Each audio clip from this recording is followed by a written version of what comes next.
அன்னைக்கு உன்னை மண்டபத்திலே அடிச்சு கொண்டு இருக்கணும். என் மாமா உன்னை லீகலா டீல் பண்ணோம்னு நினைச்சது தப்பா போச்சு. என்னடி நீ உங்க மாமனுக்கு ஓவரா பில்டப் கொடுக்குற? இது என்னன்னு தெரியுமா? துப்பாக்கிய ஒரு அழுத்தன உன் கதை முடிஞ்சிரும். அப்படியா? உனக்கு உயிர் மேல ஆசை இருந்தா அவர் வர்றதுக்குள்ள இங்க இருந்து ஓடி போயிடும்.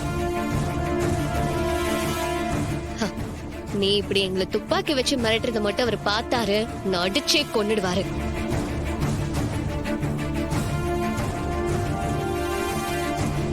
அவன் முதல்ல இங்க வரானான்னு பாப்போம். அதுக்கப்புறம் யாரு யாரோட கதையை முடிக்கிறாங்கன்னு பாக்கலாம். இதுல என்ன டவுட்?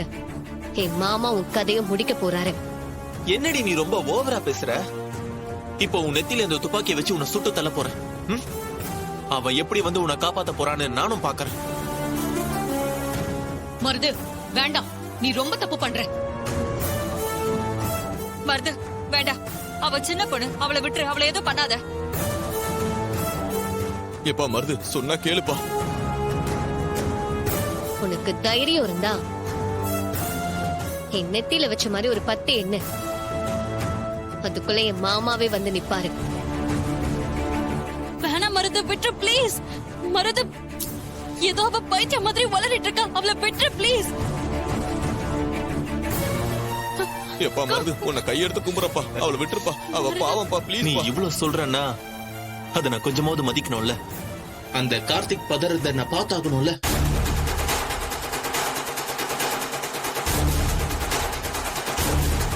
சார் என்னாச்சுன்னு?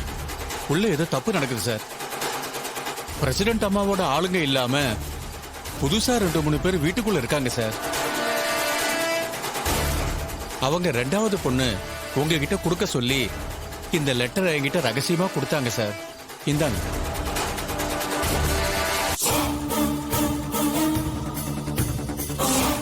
சரிங்க, ரொம்ப தேங்க்ஸ். நீங்க பார்த்து போங்க. சரிங்க சார்.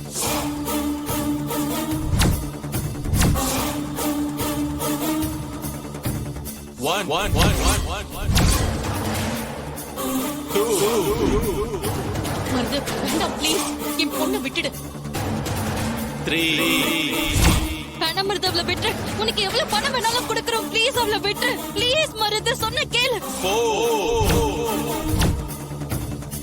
4 5 6 எப்பா மருது வேணாப்பா. 7 8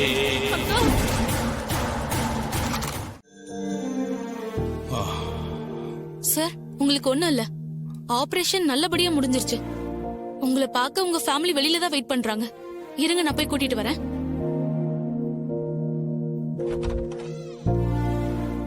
பேஷண்ட் கண்ணை முழிச்சிட்டாரு, எல்லாரும் வந்து பாருங்க.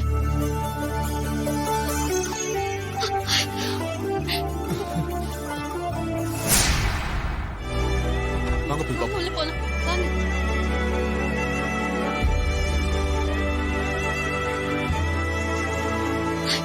அப்பா, அப்பா என்னங்க? அப்பா அப்பா,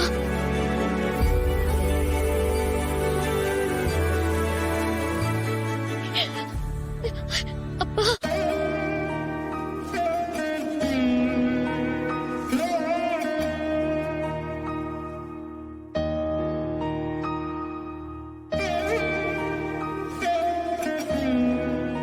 உங்களுக்கு இப்படி ஆனதும் நாங்க எல்லாரும் பயந்து போயிட்டோம்ப்பா. இப்பதான் எங்க எல்லாருக்கும் உயிர் வந்தது. அம்மாடி, உனக்கும் அந்த பிராடு பயலுக்கும் கல்யாணம் நடக்கல இல்ல? கடைசி நேரத்துல மாப்பிள்ள வந்து. அப்பா, நீங்க ஆசைப்பட்ட மாதிரி இந்த கல்யாணம் நடக்கலப்பா. ஆமாம்மா, சகல அந்த பிராடு பயலை பத்தி ஆதாரத்தை எல்லாம் மண்டபத்துக்கு கொண்டு வந்து இந்த கல்யாணத்தை நிறுத்தி அந்த பிராடு கிட்ட இருந்து ரேவதி வாழ்க்கையை காப்பாத்தி கொடுத்துட்டாரு மாமா.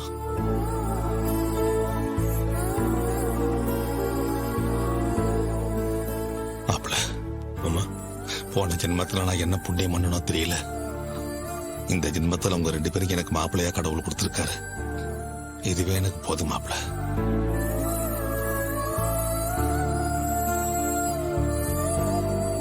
என்னங்க? ஈஸ்வரி, நான் சொல்றேன், எனக்கு தப்பா எடுத்துக்காத. என் பக்கம் நல்லவங்களா இருக்காங்க, அதனாலதான் நான் சாவுக்கு நெருக்கமா போய் படைச்சு வந்துட்டேன். ஆனா நீ கண்ணை மூடிட்டு நம்புற யாரும் பொய்யானவங்க நல்லவங்க இல்லைன்னு இப்பவாது புரிஞ்சிட்டு இருப்பேன் நினைக்கிறேன். புரிஞ்சுக்கிட்டேங்க, ரொம்ப நல்லா புரிஞ்சுக்கிட்டேன். அந்த மருது என் பின்னால இருந்து இவ்ளோ பெரிய துரோகத்தை பண்ணுவான்னு நான் கனவுல கூட நினைக்கலங்க. என்ன மன்னிச்சிருங்க. மன்னிப்பெல்லாம் இதுக்கு ரேவதி வாழ வேண்டிய பொண்ணு.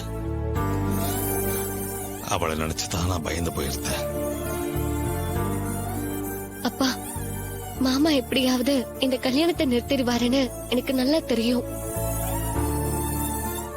இருந்தாலும் மாப்பிள்ளை பண்ணது சாதாரணமான காரியம் இல்லம்மா. நியாயமா நம்ம குடும்பமே மாப்பிள்ளைக்கு நன்றி சொல்லணும். அவர் மட்டும் இல்லைன்னா